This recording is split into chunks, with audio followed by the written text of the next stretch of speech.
Now we're No. Now we're No. all right. Okay, go. Mr. Garner, you're one of the most natural actors I've ever seen. Is that natural that you're a natural actor, or you just try not to let them catch you act? That's it. I try not to let them catch me act. It's really, what I strive for is to make people think that's the first time I ever said whatever line it is. It's very difficult to do. So who'd you copy that style from? And did you look at somebody originally and say, that's a neat way to do this? Pretty much Spencer Tracy. I don't ever remember catching Spencer Tracy really acting. Everything he did seemed so natural to me. And of course I learned a little technique and professionalism from Henry Fonda, who is that way. Henry was very studied. He was very, he knew exactly what he did every moment. Brando's that way. Brando knew everything he did. You thought some of it was just sloughed off. It wasn't. Brando knew every word and every gesture very well. Aren't there some people, who can't sing but are singers? Louis Armstrong arguably was a stylist. Yeah. There are some people that say they can't act, but they're actors. Yeah. Can you name any right off the bat? Steve McQueen comes to mind. I don't think he really considers himself I an can't actor. act, but but I do my best. I try not to get people to catch me acting. Yeah, Steve. Steve was pretty mannered. If you look at the body of his work, you'll see a lot of things very similar. But he really forced his personality in there a lot. Yeah. He did a lot of takes to the camera and did a lot of action as opposed to long stenches of dialogue. Yeah, well, Steve, I felt was an action actor. He liked action more. He liked his motorcycles and his cars, and he liked the macho stuff. He was one of my favorite actors, though. I always liked what he did.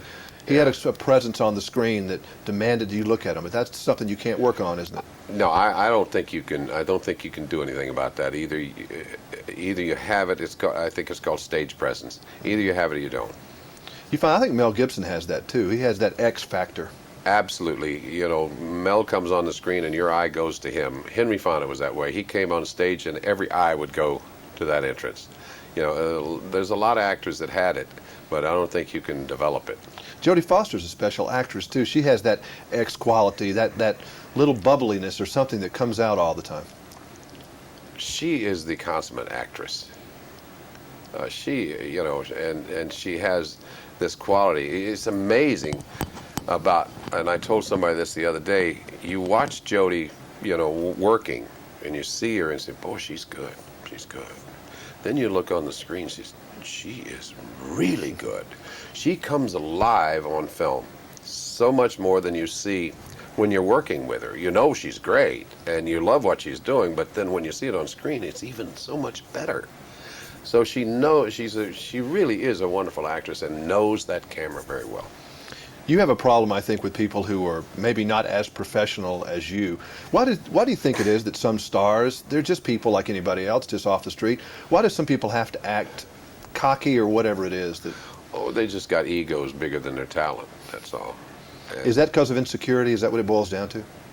in some cases I think that's the case, but I don't think you can lump them in, in a pile. Some people are egotistical without the talent, but some people have the talent and terribly egotistical about it. In Hollywood, there's a lot of deja vu going on with a lot of the projects that are happening. I think you're living a year of deja vu. You're thinking about Maverick, and then I think you're never saying never is having to be eaten with the Rockford Files again.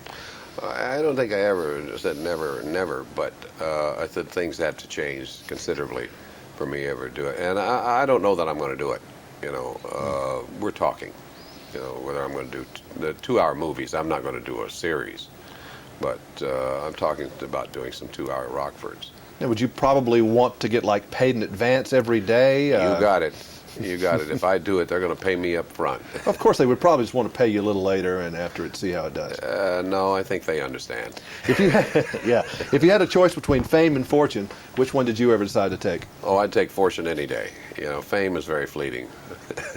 How about dealing with the press? Now, you've not chosen to do a lot of this kind of thing over the years. Why is that? Well, I don't think I'm a particularly good interview. Oh, that's not true. But, I think the projects that some of them that I do, require it. And I think today more so than ever, if you're working on something like this, I think it's just, mandatory that the stars promote it. Now, if they don't like it and they weren't happy with it, I can understand why they wouldn't. But just because they don't want to, that's no good reason. Were you all in a wad in the last week or so about the fact that the Raiders might be going to Orlando, Florida? Did that cause you sleepless nights or anything? No, it didn't cause me any sleepless nights because I went to the Raiders when they were in Oakland, and I went to them when they're in L.A., and I'll probably go see them wherever they are. So you think they're going to move, or are they just playing? I don't think they'll move in the long run. They may have to play 1 year outside Los Angeles because I don't know where they're going to play. I don't think they can fix the Coliseum after the earthquake in time to do it, but maybe they can. But I don't think Al wants to leave L.A. I get reports that you are pretty much a sports nut, aren't you? You have your command center at home? You got, oh, yeah. I got that from the inside. Yeah, I have 2 television sets. I got a 40-inch and 27-inch, and I'm working both of them. And on New Year's, I've got another portable over here that I can watch. That's terrible, terrible. Nice meeting you finally. Nice to meet you. Nice to see you. Thank you. Say hi to Terry. I will. He told me about the Sports Command Center that you caught him on ESPN.